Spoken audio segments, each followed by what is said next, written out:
Good morning dear students, my name is Sonia Sayam from ACS 4 Rawat Bhata, PGT Physics. So today I am here to begin with module 2 of ray optics. You will get the detailed information about this on ACS website and I will deliver a video related to this topic. So of course, introductory part will be given in module 1. Still I will begin with optics. Optics is a branch of physics which deals with the production, the phenomenon of propagation of light. Yes, what is light then? So light is an electromagnetic radiation in a large spectrum of electromagnetic spectrum. But it is within a range of wavelength 400 nanometer to 750 nanometer, and this electromagnetic radiation is called as light. And when it concerned about the optics, it can be studied in two subjects, ray optics and wave optics. So our chapter included ray optics, where we have to study the particle nature of wave, where we have to consider it moves along a rectilinear path, and whenever a ray travels from one medium to another medium, the path is called as ray of light, and thereby in optics or ray optics we have to study geometry of the ray. So here directly begin with the refraction.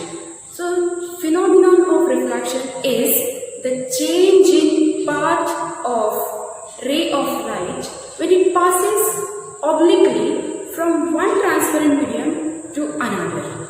Yes, there is change in its path when it is traveling from one medium to another, called as refraction. Okay. Now consider the interface. I have divided two medium, 1 and 2, with the interface XY, and have drawn normal and N dash to this.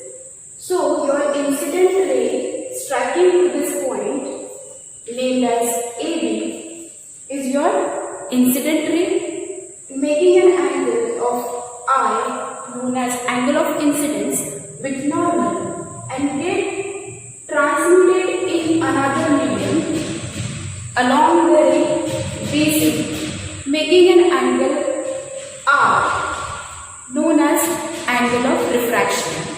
Yes, and the angle of incidence, angle of refraction, and the normal, whatever I have drawn here, can be considered in a simple manner. They should follow the law of refraction. What is law of refraction? So number 1, your incident ray, your refracted ray, and normal lie in same plane. This is the first law of refraction.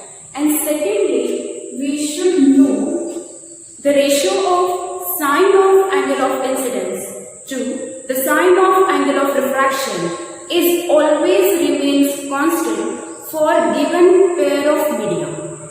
And mathematically can be written as sine of angle of incidence to sine of angle of refraction is always constant for a given pair of media, called as refractive index of medium 2 with respect to medium 1.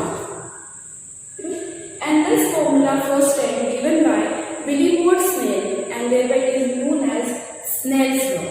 So law of refraction or second law of refraction is known by Snell's law.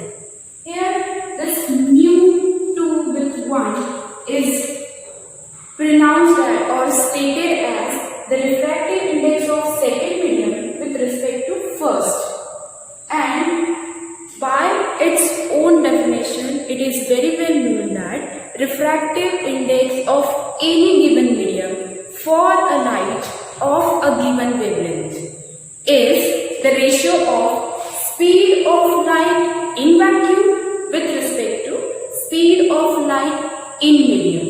Then how it could be written as? Mathematically it is equivalent to the term refractive index is speed of light in vacuum denoted by C upon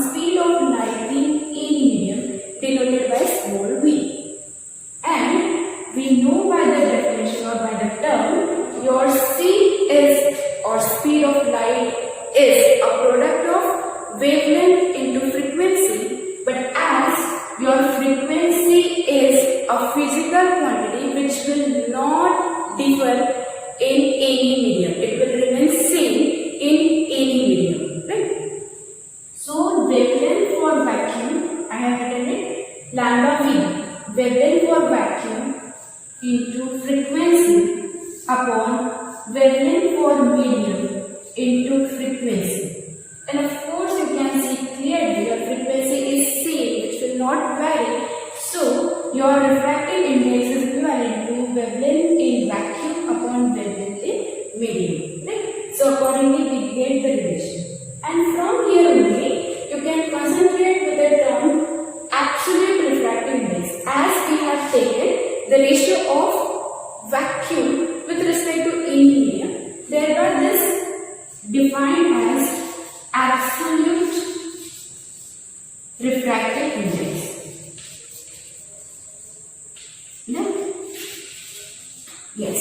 Of course, we are aware about absolute term whenever there is a permittivity or permeability, the concept we will learn or we have already learned in statics. So we have gone through this absolute word, right? So thereby it is absolute refractive index, and in connection we have to again know the term known as relative refractive index. Yes, what is relative refractive index then? It is again denoted as mu of medium 2 with respect to medium 1 is equivalent to the ratio of velocity of light in any medium with respect to velocity of light in another medium. Right? So velocity of light in first medium with respect to velocity of light in second medium is defined as relative refractive index. So how this refractive index is concerned?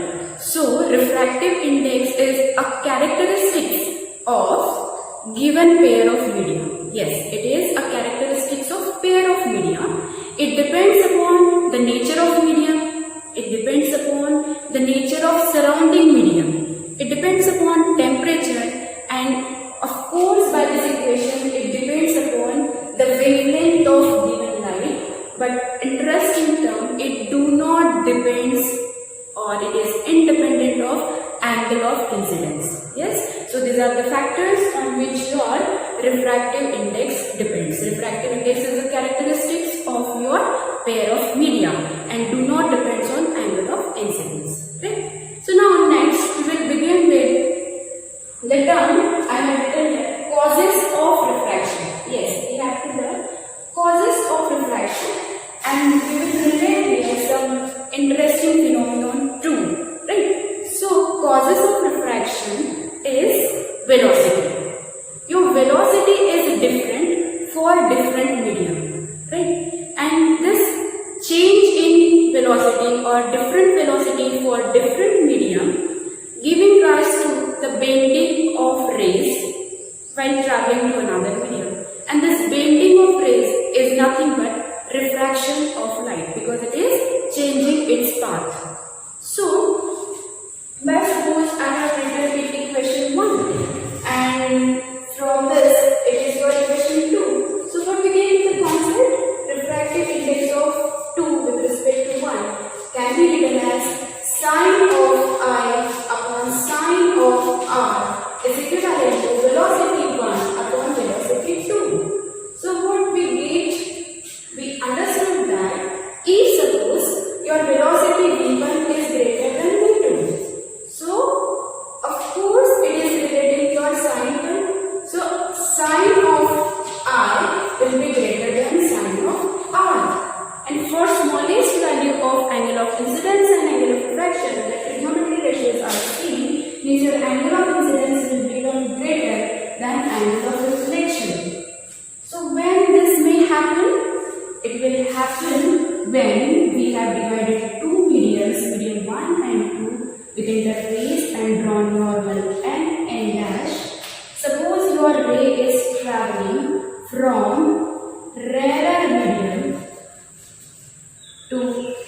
denser medium, then it will bend towards the normal.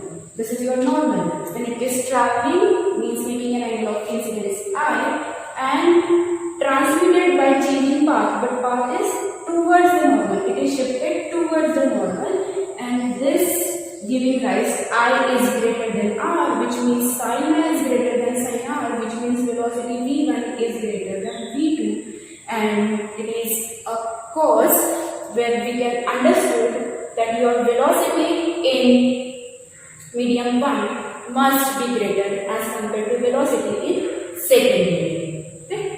Now next, the same term, but considering now second case, if your V2 is greater than V1. Okay. Now we will take V2 is greater than V1. So what happens? Of course, your sin R will be greater than sin I, and leading to the concept that your R is greater than I. So what will it lead to us? The diagrammatically, suppose I had drawn a normal on surface XY and consider a ray of light making an angle of incidence I, it will be directed away from the normal. This is your incident ray and it will be directed away from the normal, considered as your R is greater than I, sin R is greater than sin I, means velocity in second medium is greater than velocity in first. Okay? And here our first medium is rarer and second medium is denser. So this important term with the help of velocity, we understood refraction depends on the medium and considered with respect to the production of bending of rays. Okay, so summary for this topics are what we have considered. We started with the definition of refraction, the change in path when traveling from one medium to another. Then we considered how it justifies the laws of refraction. Number one, the incident ray, refracted ray and normal lie in the same plane. Number two, it justified the Snell's law by the ratio of sin I upon sin R is always remains constant for a given pair of media and denoted by refractive index mu. This refractive index mu can be stated as refractive index of 2 with respect to medium 1, and it is by the definition ratio of speed of light in vacuum with respect to speed of light in medium. Right? And you can see clearly as it is a ratio of refractive index, the ratio of same physical quantity. So it is a dimensionless and unitless quantity. Right? Next we consider when it travels from rarer medium to denser medium, it will bend towards the normal. When it travels from denser medium to rarer medium, it will bend away from the normal. And we understood the factors on which it depends. It depends on temperature, nature of both medium and surrounding, and wavelength of given light, but independent of angle of incidence. Right? So then next, completing with this introductory part, we started with a very important and interesting principle here, which is named as reversibility principle. The principle of reversibility. What is this? The principle of reversibility is if you consider the final path of a ray. Why I am saying final path? Final means before this it may go under several reflections and refraction.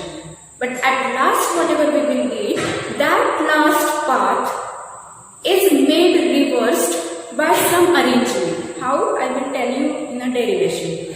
So suppose the final path after the ray goes under several reflection and refraction made reversed, then it will trace exactly same path, and this phenomenon is called as principle of reversibility.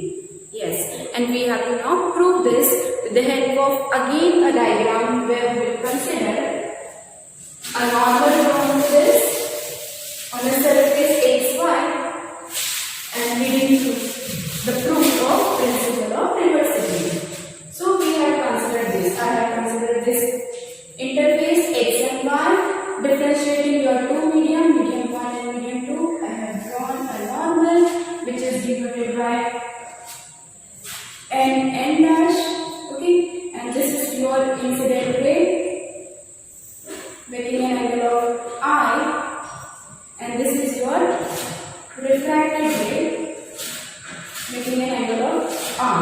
Okay. So this is A, B and C. So how we have to define it? Okay. How can we do this? By considering this diagram, you can clearly able to see angle angle ABN is angle of incidence I, angle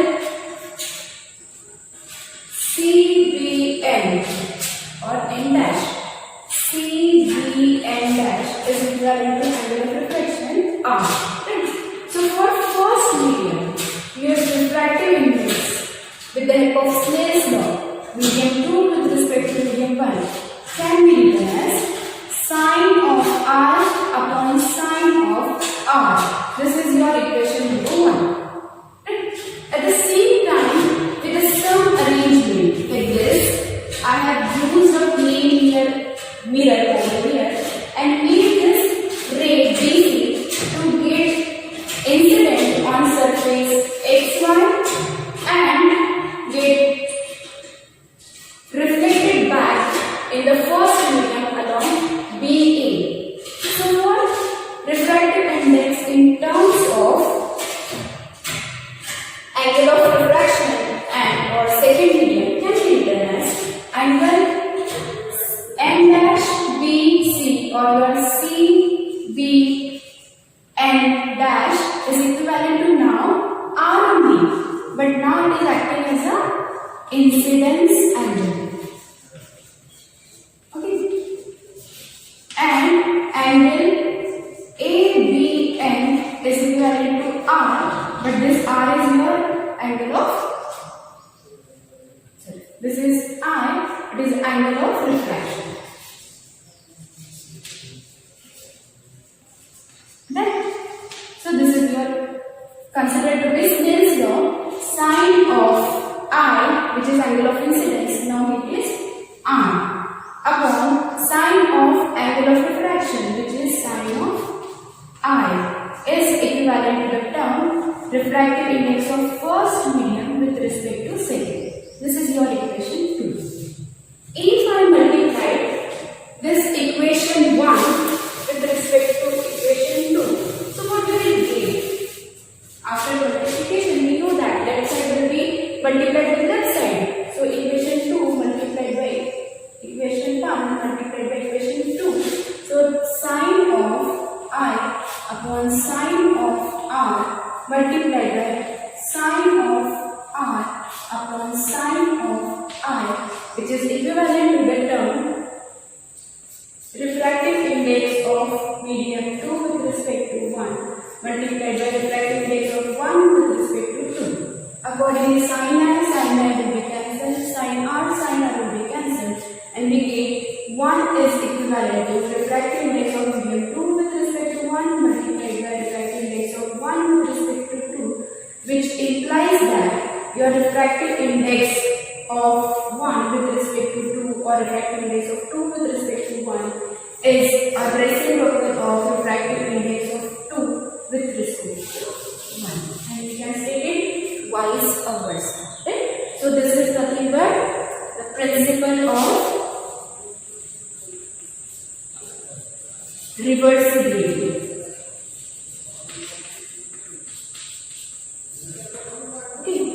So we have considered this with the fact that we have made your incident ray reversed. How? With the arrangement, I have kept this plane mirror over here, which made this ray to get incident back from the surface XY, making an angle of incidence R, and reflected back along BA, making an angle of refraction I. So thereby for second medium, refractive index of 1 with respect to 2, it becomes angle of refraction, sine of angle of incidence R upon sine of angle of refraction